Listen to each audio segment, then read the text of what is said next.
Hello everyone, this is Anitha Sakthi. ஒரு தாயும் 4 பிள்ளைகளும் எபிசோட் நம்பர் 11. வாங்க இன்னைக்கான எபிசோட்குள்ள போயிடலாம். ஹே, கடனை உடனே வாங்கி கடையை ஓப்பன் பண்ணா ஒரு காக்கா கூட இன்னும் வரல.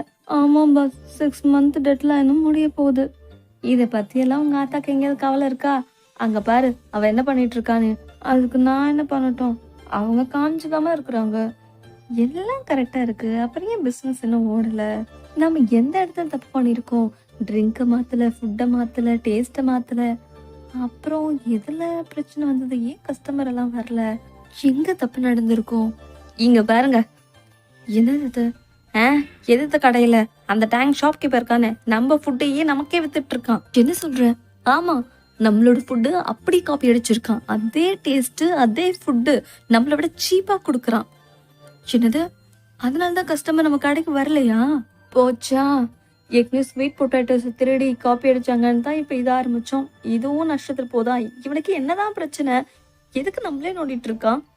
இவனுக்கு எப்படி சீக்ரெட் ரெசிபி தெரிஞ்சிருக்கோம்? உனக்கும் எனக்கு மட்டும்தானே தெரியும். எனக்கு தெரிஞ்சு ஒருத்தர் மூலமா தான் தெரிஞ்சிருக்கணும். மிஸ்டர் வை, அவனை அப்பவே நம்பாதன்னு சொன்னேன். அவன் ஒரு விஷக்கார. பாக்குறதுக்கு தான் நல்லா இருக்க மாதிரி இருப்பான். அவனுக்கு மனுஷங்க ஃபேஸ், மிருகங்க ஹார்ட். அவனை நம்பாதீங்கன்னு சொன்னா கேட்டீங்களா? சரி, இப்ப இந்த பிரச்சனை எப்படி வெளில வர போறோம்? அதுக்கு ஒரு வழி பண்ணணும். இப்ப என்ன சொல்ல வர? ஒரு ரெசிபி நான் காப்பி அடிச்சேன்னு சொல்ல வரியா? இப்படி நீ என் மேல வீண் பழி போட்டா இந்த மக்கள் நம்பிடுவாங்கன்னு நினைக்கிறியா? நம்ப தேவையில்ல, யார் உண்மைன்னு டெஸ்ட் பண்ணி பாத்துருவோம். டெஸ்டிங்கா? அந்த அளவுக்கு போயிடுச்சா? ஏன் பயமா இருக்கா? எங்க உண்மை வெளியில வந்துருமோன்னுட்டு? எனக்கு என்ன பயம்? அது என்னோட டிஷ்ஷு, நான் ஏன் யோசிக்கணும்? நான் போட்டிக்கு தயார். அப்ப நாங்களும் தயார். அப்புறம் என்ன பிரச்சனை? ஆரம்பிச்சிடலாமா? மகாஜனங்களே, நம்மளோட ஸ்ட்ரீட்ல ஃபேமஸா போயிட்டு இருக்க டிஷ் யாரோடதுன்னு இன்னைக்கு சந்தேகம் வந்திருக்கு. அதை தீக்கு தான் இந்த போட்டி நடக்குது. ரெடியா இருக்கீங்களா உங்க டிஷ் செய்யறதுக்கு? அதை பாக்குறதுக்கு நாங்களுமே ஆவலா இருக்கோம்.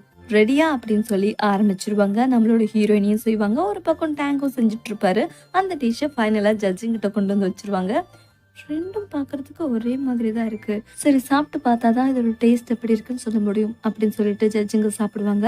அவர் இதை சாப்பிட்டு பார்த்த உடனே சில விஷயங்கள் அவர் மனசுல புத்துணர்ச்சி ஏற்படுத்துற மாதிரி ஞாபகம் வரும். பிளான்ட் மேல பனி துளி விழுற மாதிரியும், தண்ணியிலேயே மழை பெய்யுற மாதிரியும், அதில இருந்து புதுசா ஒரு உயிர் முளைக்கிற மாதிரியும் அத்தனை புத்துணர்ச்சியை தரும். கூடவே ஸ்பெஷல் பொடியை வச்சு செஞ்ச அந்த குட்டி பன்னிக்கறியோட கறி குழந்தையோட கையை டச் பண்ற மாதிரி அவ்வளோ சாஃப்டா இருக்கும்.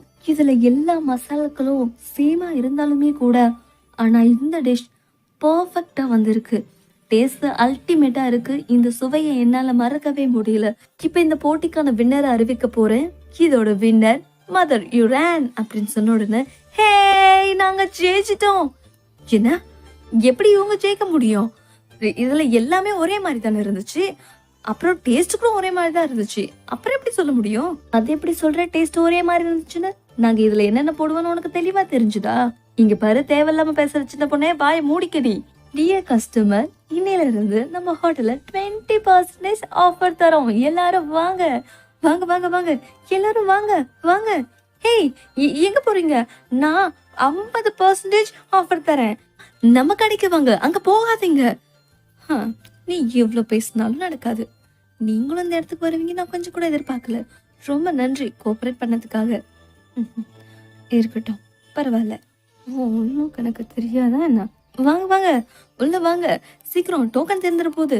ஐயோ, ஒருத்தரா வாங்க ப்ளீஸ், எனக்கு கொடுங்க. காக்கா கூட அண்டாத இந்த கூட்டத்துல திடீர்னு வந்தது யோகம். எப்படி இப்படி உனக்கு தோணுச்சு ஒரு போட்டியை ஏற்படுத்தி அதை விட ஃபேமஸ் ஆக்கணும்னுட்டு? அது எப்படின்னா, எனக்கு உனக்கு மட்டுமே தெரிஞ்ச ரெசிபி எப்படி 3ஆவது ஆள் கைக்கு போச்சு? மிஸ்டர் வெய்கிட்டன் இந்த டிஷ்ஷை கொடுத்ததே ஒரு பிளானிங்கோட தான். நேரம் எப்ப கிடைக்கும் நம்ம காப்பாடிக்கலாம்னு பார்த்துட்டு இருக்கா. அவனுக்கு டிஷ்ஷை கொடுத்து அனுப்புறனே, இதெல்லாம் ஒரு காரணமா தான். மிஸ்டர் டேங்கும் வெய்யும் ஒரே குரூப்னு நினைக்கிறேன்.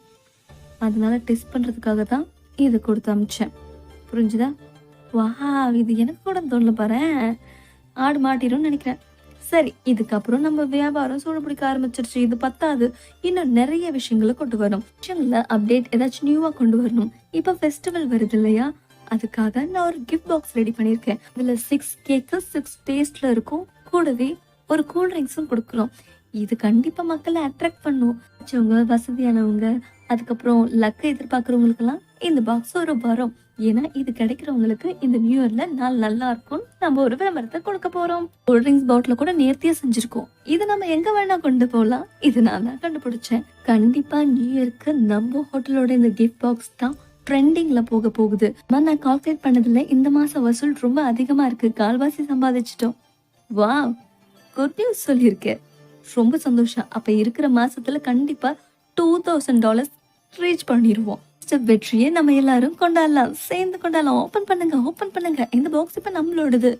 வாவ், இது செம்ம டேஸ்டா இருக்கு. ஆமா, இட்ஸ் என்ஜாய். இந்தா. ஆ, இது என்னோடதே, நான் தான் சாப்பிடுவேன். கொடுத்த மாதிரி கொடுத்து ஏமாத்துறான். சரி இருக்கட்டும். அதோட இந்த எபிசோட் முடியுது. We will meet again. Subscribe and share.